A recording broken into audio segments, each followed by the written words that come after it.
पनमामि वर्तमानं तीर्थं धम्मस्सकर्तारं से पुण्यतीर्थयरे ससौवसिद्धे विशुद्धस्वभावे समनीयनादं शरणं चरिततव वीर्यायारि ते सौवे समगं प्रत्येकमेव प्रत्येकं वन्दामि वर्तन्ते अरहन्ते मानसे कीर्ते किञ्चार्हन्ताणं सिद्धाणं तरणमो गणहराणम् अर्चावयवगाणं साहूणं जीवसौवेसिं ते सिं विशुद्धदं शरणं नाणपहाणा समं समासेच उपसंपयामि सम्मं जतो निर्वाणसंपत्ति।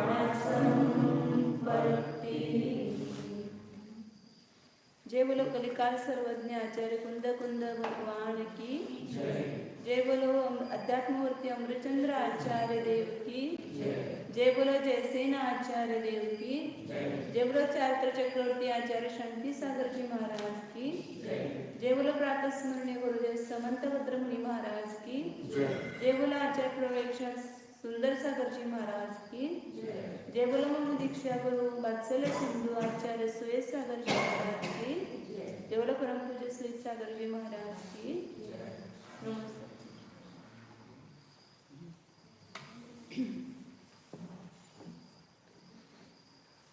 कुंद कुंदाचार्यकृत प्रवचन सार नामक ग्रंथ है।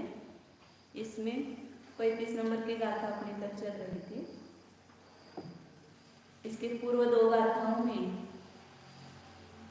केवल ज्ञानी और शुद्ध ज्ञानी में विषय की अपेक्षा से भेद नहीं है। केवल ज्ञानी जिस वस्तु को जानते हैं उसी वस्तु को शुद्ध ज्ञानी शुद्ध केवली भी जानते हैं। इसलिए विशेष जानने की आकांक्षा मत करो, ऐसा कहा था। और उसके साधन में भेद दिखाया था। फिर बाद में साधन में भी दोनों के भेद नहीं है। शुद्ध ज्ञान वास्तविक ज्ञान ही है, शुद्ध उपाधि है। उसको अलग करो तो वह भी ज्ञान साधन के द्वारा जानते केवली भी और शुद्ध केवली भी ज्ञान साधन के द्वारा ही जानते। इसलिए साधन कृत भेद भी नहीं है। फिर उससे भी सूक्ष्म रूप से विचार करते हैं कि आत्मा ज्ञान के द्वारा जानता है। इस प्रकार आत्मा और ज्ञान इन दोनों में कर्ता करणकृत जो भेद है वो भी योग्य नहीं है। मतलब वो भी एक प्रकार से विकल्प पैदा करने वाला है।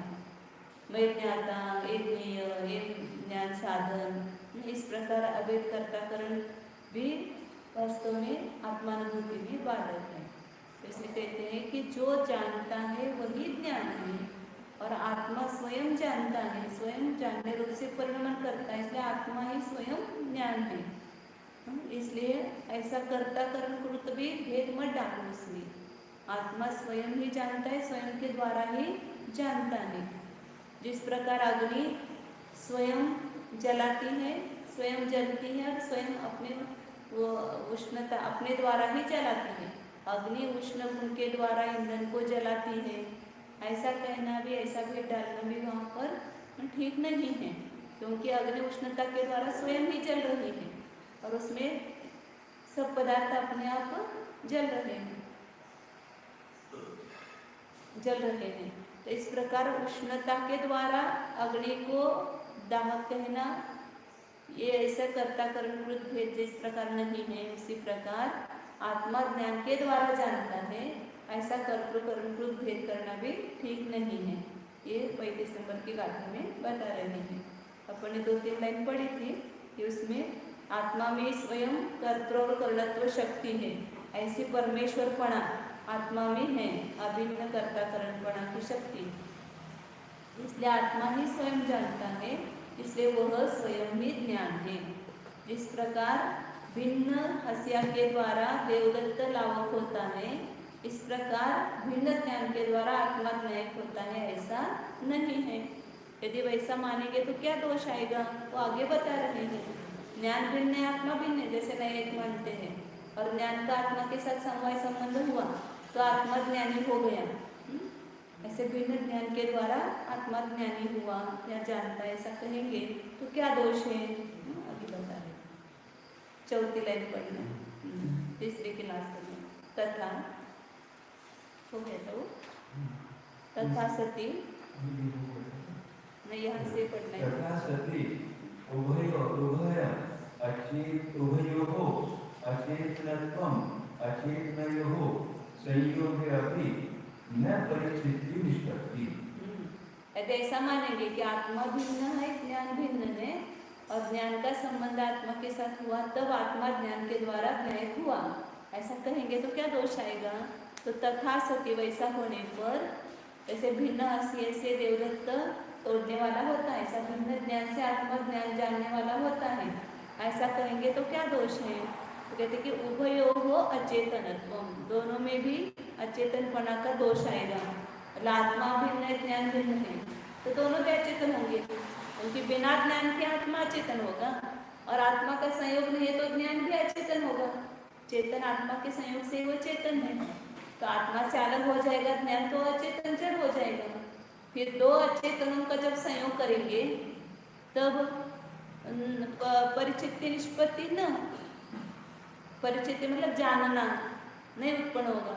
घट का और पट का दोनों का संयोग करेंगे तो जानने का काम होगा कि नहीं होगा। शरीर, इसमें से आत्मा निकल गया, शरीर को चश्मा पहना दो,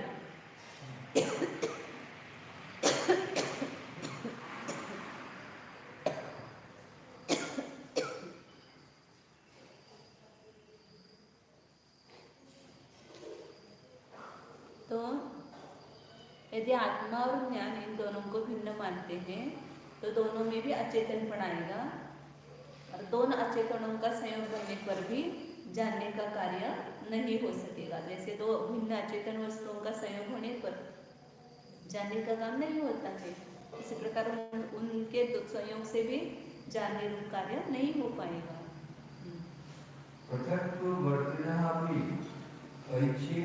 अभ्युपगमे परपरिच्छेदेन परस्य परिच्छित्तिः भूति प्रभृतीनां च परिच्छित्ति प्रसूतिः अनन्तशा स्यात्। पृथक्वर्तिनोः अपि परिच्छेद अभ्युपगमे, दो भिन्न पदार्थ, दो हो गए ना, इससे षष्ठी का द्विवचन है, रामयोः सकल से शशिनोः सकल। पृथक तो वर्ते से दो पदार्थ, भिन्न भिन्न, पृथक तो मतलब भिन्न भिन्न दो पदार्थ हैं, तो उनमें भी परिच्छेद अभ्युपगमे, भिन्न होने पर भी उनका संयोग होने पर ज्ञान होता है, ऐसा कहेंगे। परिच्छेद मतलब ज्ञान होता है, ऐसा कहेंगे तो क्या होगा कि आपने जाना और मुझे समझ में आ गया, कितना अच्छा होता है ना, ऐसा होता है। दूसरों के ज्ञान से अपने को समझ में आता है, तो जो ज्ञानी है उनसे सब ले लो ज्ञान, वो जानेंगे तो अपने को सब जानने में आएगा, तो कुछ कष्ट करने की जरूरत ही नहीं, पढ़ने की, पढ़ाई करने की क्या जरूरत है, सब आएगा आचार्य का ज्ञान अपने। कहते कि नहीं, तो ऐसा नहीं होता है, तो ये दोष बताया जाता है कि दूसरे के ज्ञान के का ऐसा स्वीकार करने पर पर परिच्छेद देना, दूसरों के ज्ञान के द्वारा दूसरे को जानना हो जाएगा, क्योंकि दोनों चेतन वस्तुओं के संयोग से भी ज्ञान हो रहा है। तो भूति और क्या होगा, दूसरा दोष, एक दोष ये बताया, दूसरा दोष भूति प्रभृति नाम जब परिचित्य प्रसूति ही, जो राख इत्यादि है, भूति मतलब राख इत्यादि का चेतन वस्तुओं को भी ज्ञान होता है, होने लगेगा। राख बर्तन को मांजते हैं, लगाया तो उसको भी ज्ञान होना चाहिए कि दो अचेतनों का संयोग हो गया ना, तो उसमें भी जानने रूप जो कार्य है उसकी उत्पत्ति होनी चाहिए। सब प कैसा लिखा है आचार्य ने, कृतकवर्तिनो परिच्छेद अभ्युपगमे पर परिच्छेदेन परस्य परिच्छित्तिः बुद्धि प्रवृत्ति नाम वाभिपदाद्या बीच में परिच्छित्ति प्रसूति अनंकुशा से कैसे अलंकार है, अनुप्रास अलंकार बोलते हैं, अनुप्रास अलंकार, अनुप्रास अलंकार बहुत जगह आता है इसमें। किंचन अव्यतिरिक्त समस्त परिच्छेद के आकार परिणतम ज्ञानम स्वयं परिणाममानस्य कार्यभूत समस्त के आकार कारणीभूतः सर्वे अर्थात् ज्ञानवर्तिनः एव कथंचित् भवति। किं व्याकृत्यां विभाग क्लेश कल्पनाया। और इन चारों खुलासा करते हैं। दूसरा कि स्वतः अव्यतिरिक्त समस्त परिच्छेद्याकार परिणतम, अपने से अभिन्न संपूर्ण ज्ञेयाकार से परिणत जो ज्ञान है वह स्वयं परिणाममानस्य आत्मा भिन्न ज्ञान भिन्न नहीं है। आत्मा ज्ञानम स्वयं ज्ञानम, आत्मा ज्ञान रूप है, स्वयं ज्ञान स्वरूप है। वो जानता ही है, दूसरा कुछ काम करता नहीं है। तो इसलिए अपने से अभिन्न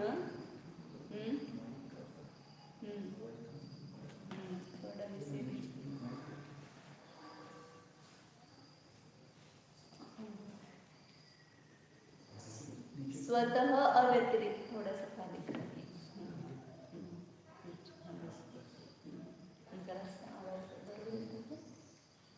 अपने से अभिन्न, अपने से अभिन्न संपूर्ण ज्ञेयाकार से परिणत जो ज्ञान है। ज्ञान कैसा है? ज्ञेयाकार जिसमें आ गए हैं, मतलब वस्तुओं को जान रहा है ज्ञान, और ऐसे ज्ञान से आत्मा कैसा है? अभिन्न है। तो उस ज्ञान रूप स्वयं परिणाम मानस्य, उस ज्ञान रूप आत्मा स्वयं परिणाम करता है। ज्ञान में ज्ञान झलके मतलब आत्मा से अलग है क्या? आत्मा के संपूर्ण प्रदेशों में ज्ञान फैला हुआ है ना, तो वो संपूर्ण प्रदेशों में ज्ञान है और उस ज्ञान की पर्याय में ज्ञेयाकार है। तो आत्मा उस ज्ञेयाकार पर्याय से कैसा हो गया? अभिन्न हो गया। तो ज्ञान स्वयं परिणाम मानस, ज्ञान रूप स्वयं परिणाम करने वाले उस आत्मा के कार्यभूत समस्त ज्ञेयाकार कारणीभूताः, ये जो ज्ञान में आए हुए ज्ञेय के आकार वो कौन है? कार्य है। कार्यभूत समस्त ज्ञेयाकार कारणीभूताः, कार्यभूत जो संपूर्ण ज्ञेयाकार है। मौसी वहां पर बैठी है, हम यहाँ जान रहे हैं, तो आप कारण हो गए और हमारा ज्ञान क्या हो गया? कार्य हो गया। आप हमारे ज्ञान में आ गए, यहाँ पर मौसी बैठी है, तो क्या हो गए? पदार्थ कारण है। तो हमारी मौसी हमारे ज्ञान में आ गई कि नहीं आ गई? मौसी का आकार आया है, आकार मतलब स्वरूप जाना गया है मौसी का, लेकिन कहते समय क्या कहेंगे? मौसी हमारे ज्ञान में आ गई, ये पुस्तक हमारे ज्ञान में आ गया। क्यों कहा जाता है ऐसा? क्योंकि हमारे ज्ञान पर्याय प्रकट होने में एक पदार्थ निमित्त बनाते, इसलिए कार्यभूत नैमित्तिक कार्य लगाना है। यहाँ पर उपादान कारण कार्य नहीं लगाना। नैमित्तिक कार्य क्या है? ज्ञेयाकार, ज्ञान में झलका हुआ, और ये बाहर के पदार्थ उसके कारण है। तो ज्ञेयाकार ज्ञान में है, वास्तव में पदार्थ ज्ञान में नहीं है, लेकिन उस कार्य में कारण का उपचार करके ऐसा कहा जाता है कि पदार्थ ज्ञान में गया है। मयूर दर्पण में गया है, हमारा चेहरा दर्पण में गया है। वो चेहरा किसका है? मेरा ही है, ऐसा बोलते हैं ना। तो आपका चेहरा नहीं है, लेकिन आपका चेहरा वहाँ पर चेहरे का आकार प्रकट होने में निमित्त बना है, इसलिए आप बोलते कि मेरा चेहरा ही दर्पण में दिखाई दे रहा है। हाँ, सच्चत्व शक्ति से बराबर। कार्यभूत समस्त ज्ञेयाकार, कार्यभूत संपूर्ण ज्ञेयाकार, उसके कारणीभूत कौन है? सभी पदार्थ। जगत के सभी पदार्थ केवल ज्ञानी के ज्ञान में झलक रहे हैं, इसलिए सभी ज्ञेय पदार्थ ज्ञानवर्तिन एव कथंचित भवन्ति, ये पदार्थ ही ज्ञान में है, ऐसा कथंचित कहते हैं। किम ज्ञातृ ज्ञान विभाग क्लेश कल्पनया, ये क्यों विभाग करने ज्ञाता यह आत्मा ज्ञाता है और ज्ञान उसका साधन है, ऐसा विभाग का क्लेश क्यों करते हैं? क्योंकि ऐसा विभाग करना भी क्लेश का कारण है, आकुलता का कारण है, विकल्प उत्पन्न होने का कारण है। इसलिए आत्मा स्वयं ज्ञानमय है, ऐसा स्वीकार करो। ज्ञान और ज्ञाता वो कर्ता और करण, ऐसा विभाग भी करने का क्या आवश्यकता है? तो ये कर्ता कर्मकृत भेद भी मिटा दो, तो आत्मा ही स्वयं ज्ञान स्वरूप है, यह बात स्वीकार करो।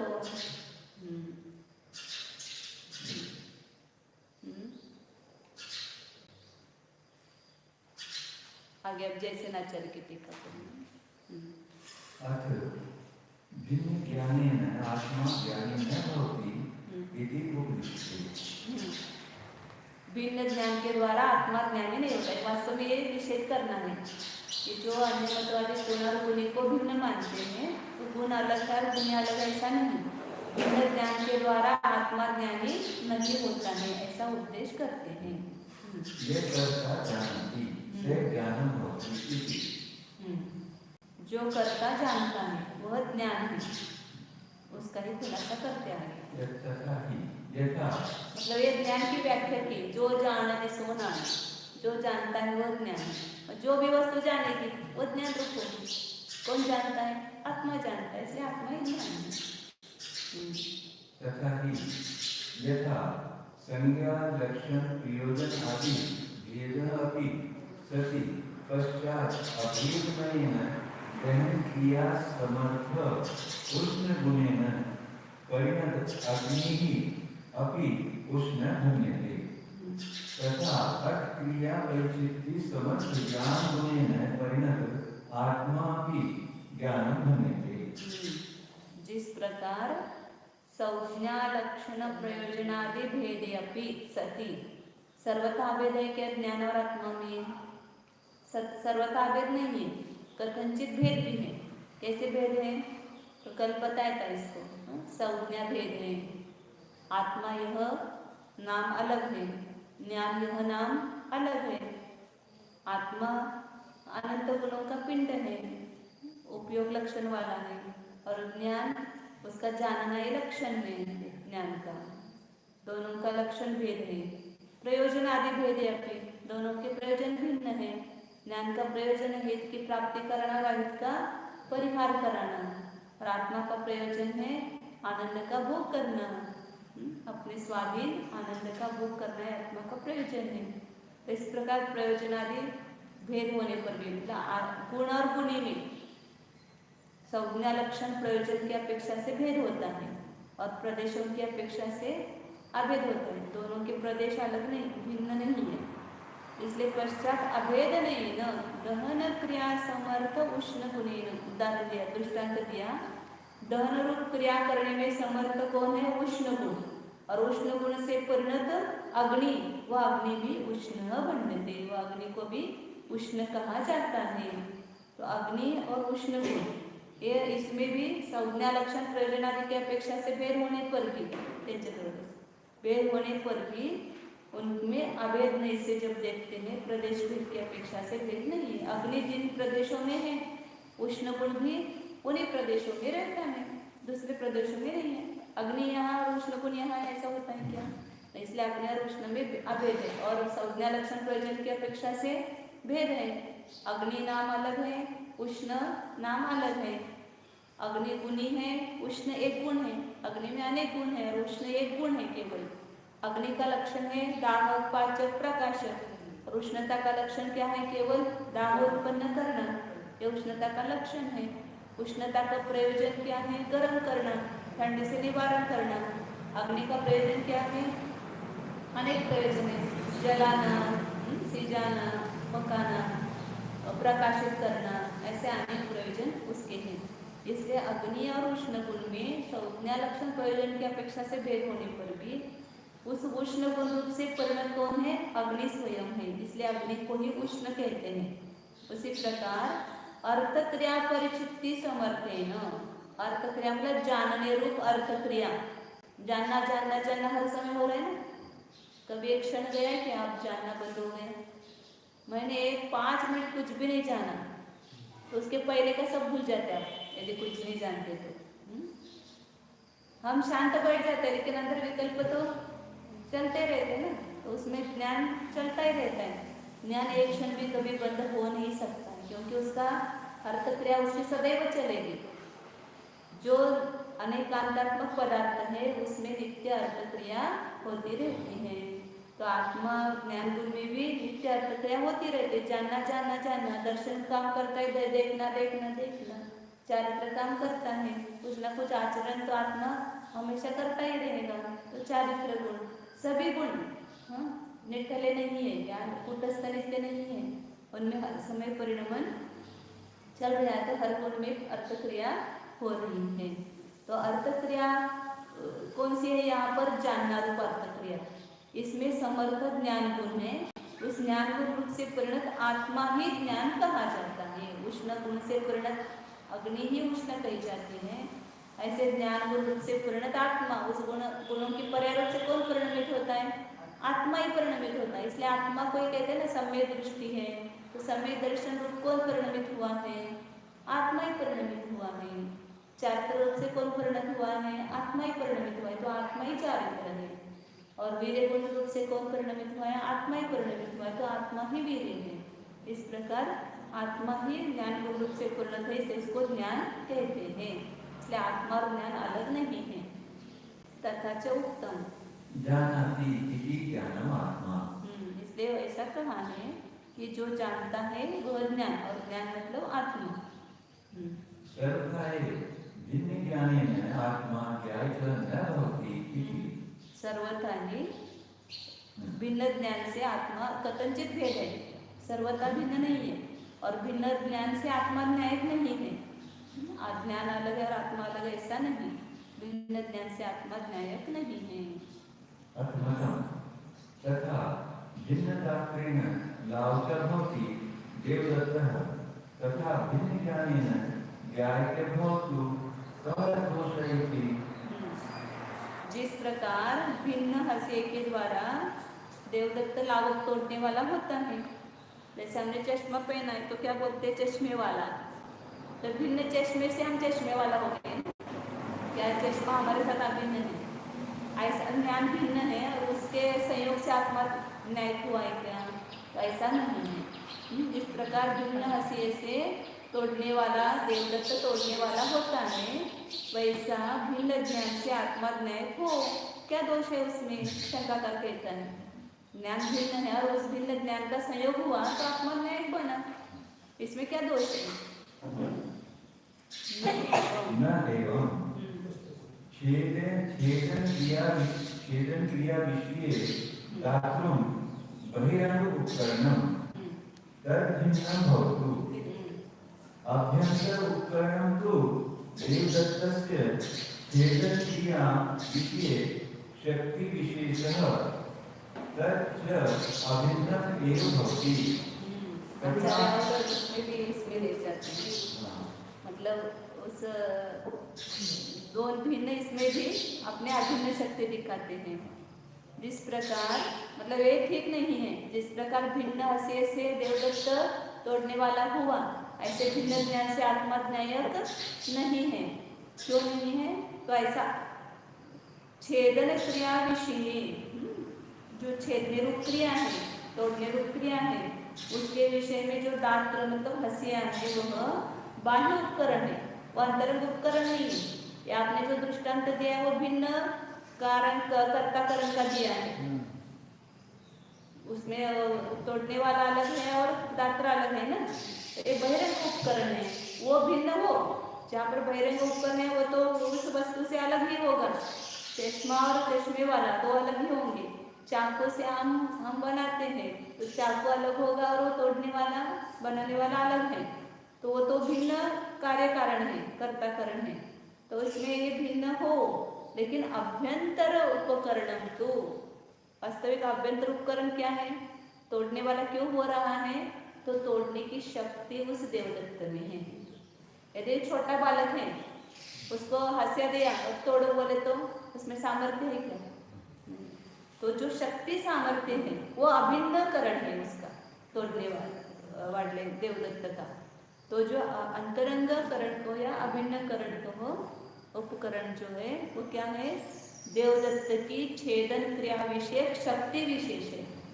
तच्च अभिन्नमेव भवति, और वह शक्ति उस देवदत्त से अभिन्न नहीं है। यहाँ पर शरीर के लिए ना, मतलब देवदत्त मतलब कोई जीव ऐसा लेकर के नहीं, क्या दृष्टांत है केवल। तो उस देवदत्त में उस वृक्ष को तोड़ने की सामर्थ्य है, शक्ति है, वो अभिन्न उपकरण है। और वो जो हसिया है वो भिन्न उपकरण है। तो जहाँ भिन्न उपकरण है वो दो अलग है, लेकिन अभिन्न उपकरण जो है उस देवदत्त से अभिन्न है, उससे अलग नहीं है शक्ति जो है वो। उसी प्रकार आगे तथा अर्थ परिचिति विषय ज्ञान एव अभ्यंतर उपाध्याय प्रकाशादि बहिरंग उपकरण तद्भिन्नम अपि भवतु दोष नास्ति। उपाध्याय प्रकाश आदि जो बाह्य उपकरण है, जैसे जानने में गुरु पढ़ाते हैं, या लाइट है, लाइट लगाइए तो दिखाई देता है, बिना प्रकाश के हम पढ़ नहीं सकते हैं, जान नहीं सकते हैं। तो ये उपाध्याय प्रकाश आदि के ज्ञान के बहिरंग उपकरण है, जानने के बहिरंग उपकरण है। वो भिन्न हो, उसमें कोई दोष नहीं है, लेकिन ज्ञान कैसा है, अभिन्न उपकरण है जानने का, तो वो आत्मा से अलग नहीं हो सकता है। प्रकाश आदि आत्मा से अलग हो सकते हैं, वो भिन्न बाह्य उपकरण है। लोहा दृष्टांत में आचरण बराबर घटित किया। हासिया की जगह यहाँ पर उपाध्याय प्रकाश इंद्रिय ये सब ले सकते हैं, वो भिन्न उपकरण है, तो वो उनमें भेद है। ये पढ़ा है यदि जो भिन्न ज्ञान नहीं, ये नहीं पढ़ा है। तथा अर्थ परिचिति विषय हमारे इसमें है वो नहीं है क्या फिर? आप पढ़ रहे वो नहीं है हमारे इसमें। नहीं, जो विशेष शक्ति अभिन्न एक हो गया था। इसके बाद तथा अर्थ परिचिति विषय ज्ञान एव अभ्यंतर उपकरण तथा अभिन्न एक भवति उपाध्याय पेज की लाइन छूट गई है, इसलिए मैंने उस समय बोला कि वो लाइन छूट गई है इसमें। तो उसी प्रकार आत्मा में जो जानने की शक्ति है वो अभ्यंतर उपकरण है, और उपाध्याय प्रकाश आदि बहिरंग उपकरण है, वो भिन्न है। तो वो यदि भिन्न ज्ञानी भवति तर्हि परकीय ज्ञाने में सर्वेपि कुंभ स्तंभ आदि जड़ पदार्थ ज्ञानी न भवन्तु। यदि आत्मा से भिन्न ज्ञान है और उस ज्ञान के संयोग से आत्मा ज्ञानी होता है, तो क्या हो जाएगा, ये पुस्तक का हमारे साथ संयोग हो गया, फिर ये पुस्तक को भी ज्ञान होना चाहिए, पुस्तक भी जानने लगना चाहिए ना। पुस्तक को ज्ञान होता है कि नहीं, अपने में क्या क्या लिखा है, कुछ नहीं समझ में आ रहा है इस पन्नों को, इस अक्षरों को कुछ भी समझ में आ रहा है कि हम में क्या लिखा हुआ है, क्योंकि वे तो जड़ है, अचेतन है। तो यदि ज्ञान के संयोग से आत्मा ज्ञानी होता है ऐसा कहेंगे, तो इस आत्मा के संयोग से दूसरों के ज्ञान के द्वारा सभी कुंभ संवादिक घट है, खंबा है इत्यादि जड़ पदार्थ वो भी ज्ञानी न भवन्तु, वे भी ज्ञानी हो जाए। न चतता पर ऐसा तो कभी दिखाई देता नहीं है। ज्ञानी के संयोग से दूसरे जड़ पदार्थ ज्ञानी होते हुए दिखाई नहीं दे रहे, तो भिन्न ज्ञान के संयोग से आत्मा ज्ञानी कैसे होगा? भिन्न ज्ञानी न भवति तथा घट उत्पत्तो मृत पिंड इव स्वयं एव उपादान रूपेण आत्मा ज्ञानं करोति। जिस कारण से भिन्न ज्ञान के द्वारा आत्मा ज्ञानी नहीं होता है, इसलिए मतलब वहाँ पर जो गाथा में नाने न नायको न भवदे है ना, तो वहाँ पर भिन्न नायको अनानी ऐसा शब्द उसमें लगाना है। भिन्न ज्ञान के द्वारा ज्ञानी नहीं होता है, इसीलिए घटोत्पत्तो मृत पिंड इव, जिस प्रकार घट की उत्पत्ति होने पर मिट्टी का पिंड उसका उपादान कारण है, उसी प्रकार आत्मा ही स्वयं ही उपादान रूप से ज्ञान रूप परिणमित होता है। आत्मा ही ज्ञान का उपादान कारण है, आत्मा स्वयं ज्ञान रूप से परिणमित होता है। जिस प्रकार वो मिट्टी का पिंड है स्वयं घट रूप से परिणत होता है, ऐसे ये जो जानना रूप कार्य हो रहा है इसको कौन परिणमित हो रहा है? आत्मा ही परिणमित हो रहा है। दूसरा कोई नहीं जान रहा है। जिस प्रदेशों में यह ज्ञान गुण है उसी प्रदेशों में आत्मा है और उस ज्ञान गुण रूप से वो आत्मा स्वयं परिणमित हो रहा है, इसलिए तो उसको समझ में आ रहा है, जान रहा है। तो इसलिए ज्ञानम परिणमति। व्यवहारेण ज्ञेय पदार्थ आदर्शे बिंबमिव परिचिति आकारेण ज्ञाने तिष्ठन्ति इति अभिप्रायः। इसलिए व्यवहारेण ज्ञेय पदार्थ आदेश आत्मा स्वयं ज्ञान रूप परिणमता है और पदार्थ ज्ञेय पदार्थ उस ज्ञान में जाते हैं, मतलब स्थित है। व्यवहार से कहा जाता है ऐसे, क्योंकि अभी ऊपर बताया था ना कि ज्ञेय पदार्थों को जानने के आकार रूप से ज्ञान परिणमित हुआ। उसमें कारण कौन है? बाहर के पदार्थ है। एक पुस्तक है और मैं इसको पढ़ करके जान रही हूँ, तो ये अक्षर निमित्त बन रहे हैं, तो इसलिए ये अक्षर सब मेरे ज्ञान में स्थित है, ऐसा व्यवहार से कहा जाता है।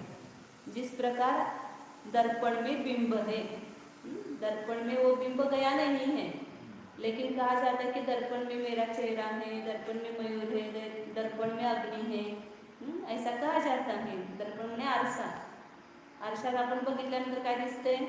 चेहरा दिसतो का तुमचा? तर तुमचा चेहरा गेला का नाही आरशात? गेला का?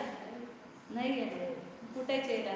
चेहरा चेहऱ्याच्या ठिकाणी आहे, परंतु हा चेहरा तो तसा प्रतिबिंब पडल्यामध्ये निमित्त आहे, म्हणून माझा चेहरा आरशामध्ये आहे असं म्हटलं जातं व्यवहारानं। व्यवहार से ऐसा कहा जाता है कि दर्पण में बिंब है, वास्तव में परिचित्या कारण ज्ञाने तिष्ठन्ति। ज्ञेय पदार्थ जानने रूप से ज्ञान में है, पदार्थ ज्ञान में नहीं गए हैं, इन पदार्थों का जानना ज्ञान में है, इसलिए पदार्थ ज्ञान में है, ऐसा व्यवहार होता है, व्यवहार से कहा जाता है। इस प्रकार यह गाथा वस्तु स्वातंत्र्य का उद्घोषण करती है कि गाथा में कर्ता और करण ऐसा भेद करना भी वस्तु स्वतंत्रता में बाधक है, ऐसा बता रहे। आत्मा ऐसा पराधीन नहीं है कि भिन्न ज्ञान के द्वारा वह न्यायिक हो। आत्मा स्वतंत्र है, आत्मा स्वयं ही करता है, स्वयं ही करण है। कर्तृ शक्ति भी आत्मा में और करण शक्ति भी आत्मा में है। इसलिए ज्ञान ये अपन कहते हैं ना कि अनुभूति में एक भेद भी बाधक बनता है। मैं ज्ञाता, मैं ज्ञान, मैं ज्ञेय, मैं न्यायक, जानने वाला, ज्ञप्ति, इस प्रकार का भेद भी अपनी स्वानुभूति में बाधक है। क्योंकि जब तक ऐसा जानते रहेंगे कि मैं जानने वाला ज्ञाता हूँ, ये ज्ञान मेरा साधन है, जानना मेरी क्रिया है, मैं ज्ञान ज्ञाता ज्ञेय, तो जो भेद न कहा छड़ा लगा है कर्ता करण, ऐसा प्रकार का भेद न करके अभेद आत्मा का अनुभव करना चाहिए। ये यहाँ पर बता रहे कि स्वयं को स्वयं के द्वारा अभेद वृत्ति रूप से जान करके, ज्ञान के साथ अभेद रूप से जान करके आत्मा को, ज्ञान स्वरूप आत्मा का वेदन करो, ये यहाँ पर कहना है। अभिन्न प्रक्रिया से ही उत्तीर्ण होकर के, मतलब षटकारक भेद जो है, अभिन्न षटकारक भेद, उसका भी निषेध करके षटकारक भेद भी मत करो, क्योंकि उससे भी अशुद्धता निर्माण होती है आत्मा में। इसलिए जब अहम एक को खलु शुद्ध का अर्थ किया 73 नंबर की गाथा में, तो शुद्ध का अर्थ क्या किया? कारक व तीर्ण प्रक्रिया, कारक रूप जो प्रक्रिया है उससे उत्तीर्ण होने से आत्मा शुद्ध है। तो पहले एक ही वस्तु में यदि हम षटकारक भेद करते हैं तो वहाँ अशुद्धता उत्पन्न होती है। इसलिए उसको उससे अतीत, मतलब उस षटकारक भेद भी जिसमें नहीं है, ऐसे अभिन्न आत्मा को अपने ज्ञान का विषय बनाओ, तो स्वयं ज्ञान रूप से आत्मा की निर्विकल्प अनुभूति होती है।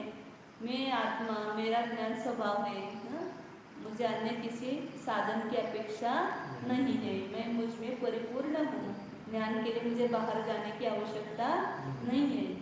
इसलिए वस्तु स्वतंत्रता को बताने वाली ये गाथा है। अब आगे फिर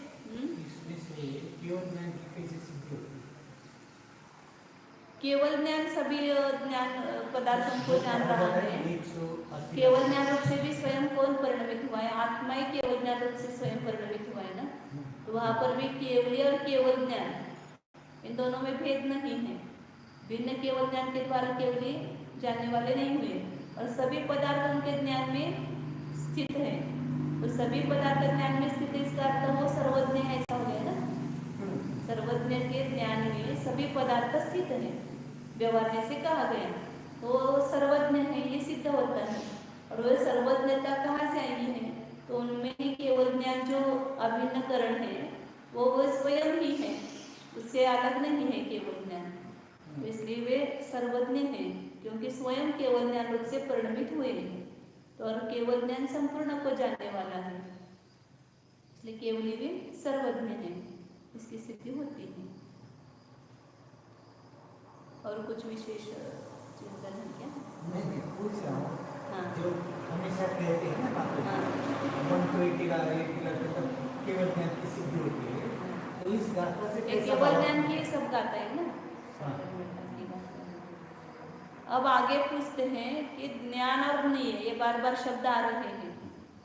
ज्ञान जानता है, ज्ञेय उसमें स्थित है, ज्ञान ज्ञेय में प्रवेश नहीं करता है। तो ज्ञान और ज्ञेय दो वाक्य बार बार आ रहे हैं। तो ज्ञान क्या है और ज्ञेय क्या है? क्योंकि अनादिकाल से जीव को यही भेद नहीं मालूम है कि ज्ञान और ज्ञेय में भेद करता ही नहीं है। उन दोनों को क्या करता है? दोनों में संग्रह करता है, मिश्रण करता है। ज्ञेय को ही ज्ञान मान लेता है, ज्ञेय स्वरूप से अपनी प्रतीति करता है। कैसे करता है? ज्ञेय ज्ञान शब्द पता नहीं है, लेकिन जो जो हमारे जानने में आ रहा है, ये पीछे किसकी है? मेरी है। ये पुस्तक किसकी है? मेरी है। अब ये ज्ञेय है कि मेरी है?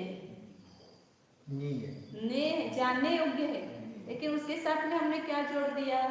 ये मेरी है, ये अमुक वस्तु मेरी है, ये साड़ी मेरी है, ये घर मेरा है, स्त्री मेरी है, पुत्र मेरा है। तो ये सब ज्ञेय पदार्थ है, उनके साथ इस आत्मा ने क्या किया? ये तुम्हारे ज्ञान में झलक रहे हैं, ये तुम्हारा ज्ञान ही वो है वास्तव में। ये पदार्थ जो ज्ञान में झलके वो तुम्हारी वस्तु है, लेकिन जो ज्ञान में झलकने में निमित्त हो रहे बाहर पदार्थ, वे तुम्हारे नहीं है, वे तो ज्ञेय है, जानने योग्य है केवल। तो इस प्रकार ज्ञान और ज्ञेय इन दोनों का संकर करता है, उसका भेद मिटाने के लिए, मतलब संकर दोष दूर करने के लिए यहाँ पर ज्ञान क्या वस्तु है और ज्ञेय क्या वस्तु है। कोई भी क्रिया करते हैं तो उसकी दो चीज होती है, कर्ता और कर्म। कौन करता है और क्या करता है? जैसे अपन खाना खाते हैं तो कौन खाना खा रहा है? अमुक व्यक्ति खाना खा रहा है, मैं खाना खा रहा हूँ। और क्या खा रहे हो? दो प्रश्न होते हैं ना, कौन खा रहा है और क्या खा रहा है। बोल रहे हैं तो कौन बोल रहा है और क्या बोल रहा है। क्रिया है तो वहां पर दो है, कर्ता और कर्म। तो इसी प्रकार यहाँ जानना और क्रिया हो रही है, तो उसका कर्ता कौन है? ज्ञान, आत्मा। और उसका कर्म क्या है? ज्ञेय, मतलब जानने योग्य पदार्थ। आत्मा अमुक वस्तुओं को जान रहा है। तो इस प्रकार ज्ञाता और ज्ञेय ऐसे दो होते हैं। तो आचार्य यहाँ पर उसी का स्वरूप बता रहे, उसका लक्षण बता रहे। ज्ञान का लक्षण क्या है और ज्ञेय का लक्षण क्या है, ये प्रकट करते हैं। खाली गाथा पढ़ते तो 5 मिनट तम तम वहाँ एक पढ़ना है। किम ज्ञानम किम ज्ञेयम इति ज्ञानति। अब आगे के गाथा में क्या बताते हैं? ज्ञान क्या है और ज्ञेय क्या है, ये प्रकट करते हैं। तम्माणानं जीवो ज्ञेयं दैवं तिहासमख्यातं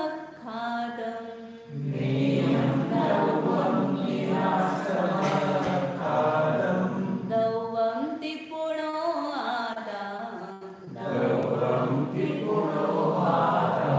परं च परिणामसम्बद्धम्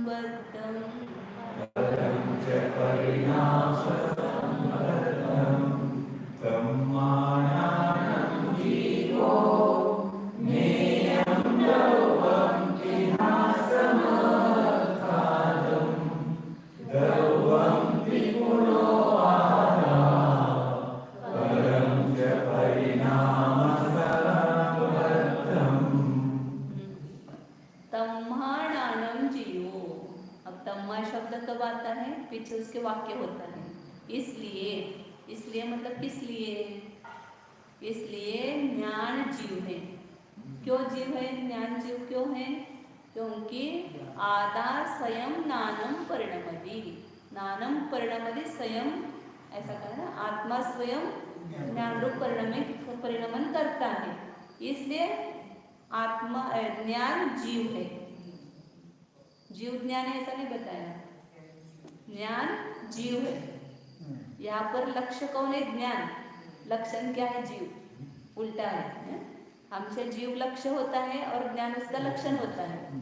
या ज्ञान कौन है, ये प्रश्न है। तो ज्ञान कौन है? तो ज्ञान जीव है। क्यों जीव है? ज्ञान जीव को ही ज्ञान क्यों कहा? क्योंकि जीव स्वयं ज्ञान रूप से परिणमित करता है। जो स्वयं जो स्वयं ज्ञान रूप से परिणमन करता है उसको ही क्या कह सकते हैं? ज्ञान कह सकते हैं। तो जैसे मतलब इसका अर्थ क्या हुआ? जीव, ज्ञान स्वयं जीव है, इसका अर्थ ज्ञान अजीव नहीं है, ज्ञान शब्द नहीं है, ज्ञान घट नहीं है, ज्ञान ये सब नास्ते आ गए ना उसमें। ज्ञान जीव है, इसमें ज्ञान अन्य कुछ नहीं है। सत्तो नानम न भवति चम्मा सत्तो न यानदे किंचि तम्मा अन्नम नानम अन्नम सत्यम जिनावेन्ति। ज्ञान शब्द नहीं है, क्यों? शब्द कुछ जानता नहीं है। ज्ञान रूप नहीं है, क्योंकि रूप कुछ जानता नहीं है। आत्मा स्वयं जानता है, आत्मा स्वयं ज्ञान रूप परिणमन करता है, इसलिए ज्ञान आत्मा है, ज्ञान जीव है, ऐसा यहाँ पर कह रहे हैं। तो तम्मा शब्द का अर्थ पीछे की गाथा का तीसरा चरण लेना, वहाँ पर नानम स्वयं परिणमति, आधा आत्मा स्वयं ज्ञान रूप परिणमित होता है। घटपट आदि पदार्थ या बाकी के कोई भी पदार्थ, राग द्वेष मोह आदि भाव, वे ज्ञान रूप से परिणमन नहीं करते हैं, इसलिए ज्ञान राग नहीं है, ज्ञान द्वेष नहीं है, ज्ञान अजीव नहीं है, ज्ञान पुद्गल नहीं है। क्यों? क्योंकि वे स्वयं जानते नहीं हैं, स्वयं ज्ञान रूप परिणमन करते नहीं हैं, इसलिए वे ज्ञान नहीं है। जो ज्ञान रूप परिणमन करता है वही ज्ञान हो सकता है, इसलिए जीव ज्ञान रूप परिणमन करता है, इसलिए ज्ञान जीव है। नेयम दवम, ये ज्ञान की व्याख्या की इसमें, और ज्ञेय की व्याख्या करते हैं। नेयम तेहा समखादम दवम। नेय कौन है? तीन प्रकार से कहा गया द्रव्य। तीन प्रकार से मतलब उत्पाद व द्रव्य रूप से, द्रव्य गुण पर्याय रूप से जो कहा गया है वह द्रव्य क्या है? ज्ञेय है। मतलब जितने भी जगत में द्रव्य है उसमें केवलिक आत्मा भी आ गया, सभी जो पदार्थ आ गए, तो जो जो उत्पाद व द्रव्य स्वरूप पदार्थ है वे सब ज्ञेय है। तो ज्ञेय का लक्षण क्या हो गया? तीन प्रकार से, तीन रूप से परिणत जो द्रव्य है वह ज्ञेय है।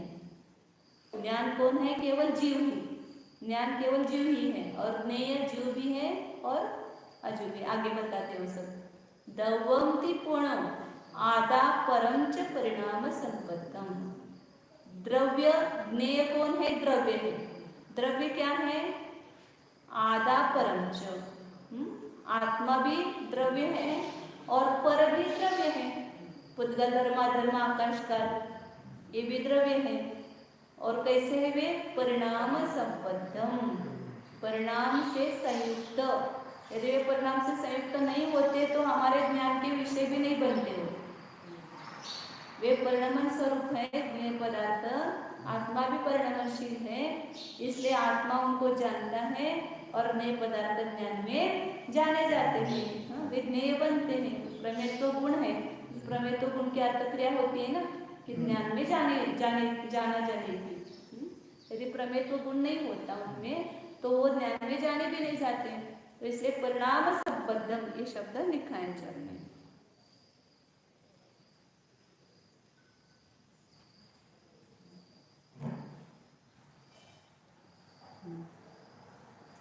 तो परिणाम संपद्दम आदा परंच, परिणाम से युक्त आत्मा और पर पदार्थ ये दोनों भी द्रव्य है, और जो द्रव्य है वह ज्ञेय है, और जो आत्मा है वह ज्ञान है।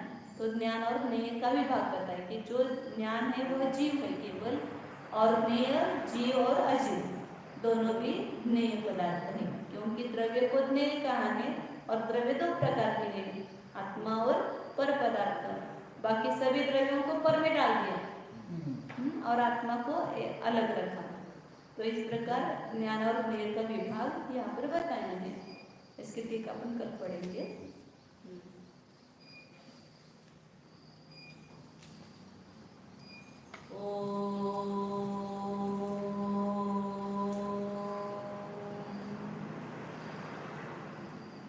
जानिए यह मैं शुद्ध चैतन्य हूँ, जीव भी हूँ।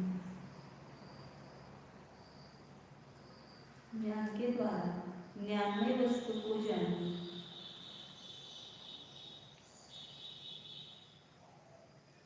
साधन भी स्वयं मैं हूँ और साध्य भी मैं हूँ, विषय भी मैं हूँ। ज्ञान साधन के द्वारा ज्ञानमय आत्मा को जानने का पुरुषार्थ कीजिए। यहाँ ज़्यादा पुरुषार्थ करने की जरूरत नहीं। ये स्वाधीन कार्य है। ज्ञान भी अपने पास है, ज्ञानमय वस्तु भी यहीं पर है। तो दूर कहीं जाना ही नहीं है, बाहर कहीं ढूंढना ही नहीं है, भीतर ही ढूंढना है। तो ढूंढो भीतर है यह ज्ञानमय वस्तु। केवल उसकी देखने की दृष्टि प्राप्त करो। वस्तु दूर नहीं है, अत्यंत पास है। हम ही स्वयं हैं। इस पर वस्तु के संयोग में वह स्व छिप गया है, दिखाई नहीं दे रहा है। इस पर संयोग को बाहर करो, हटाओ, तो भीतर स्थित जो अपना स्वज्ञेयभूत आत्मा है वह जाना जाएगा। मिला करके देख रहे हैं, इसलिए आत्मा जानने में नहीं आ रहा है। इस पैकिंग को हटाओ, अंदर माल पड़ा हुआ है। शरीर पैकिंग है, वस्तु नहीं है, आत्मा नहीं है। इस पुद्गल की पैकिंग में अंदर में चैतन्य रूपी माल है, पड़ा हुआ है। उसको जानने की कोशिश कीजिए। बुद्धि में से इस शरीर को हटा दीजिए। कर्म, भाव कर्म, ये भी पैकिंग ही है, अंदर का माल नहीं है। इसको भी अलग कीजिए। इन तीन पैकिंगों के भीतर एक ज्ञानमय वस्तु विद्यमान है। उसको देखिए, उसको जानिए, उसमें मैं का अनुभव कीजिए। यह ही मैं हूँ। यह मतलब यह जो चैतन्य, इन तीन के अलावा चैतन्यमय वस्तु यहाँ पर है, वह केवल मैं हूँ। ये नौ कर्म, शरीर, ये द्रव्य कर्म और ये भाव कर्म मैं नहीं हूँ। ये तीनों में ज्ञेय है, जानने योग्य है। इन तीनों को जानने वाला ज्ञानमय आत्मा अंतरंग में विद्यमान है, उसका अनुभव कीजिए। यह ही मैं हूँ, ज्ञान ही मैं हूँ, चैतन्य ही मैं हूँ।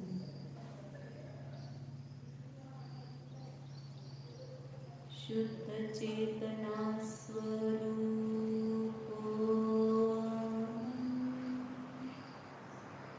ज्ञानानंद स्वरूप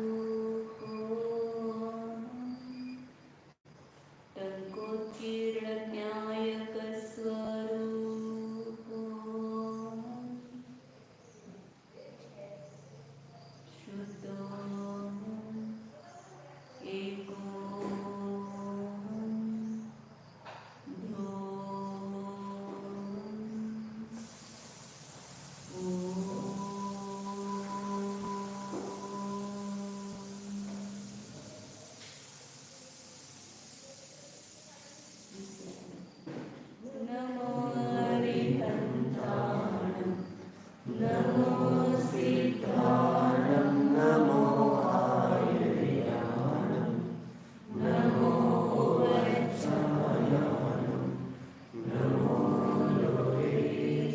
वसा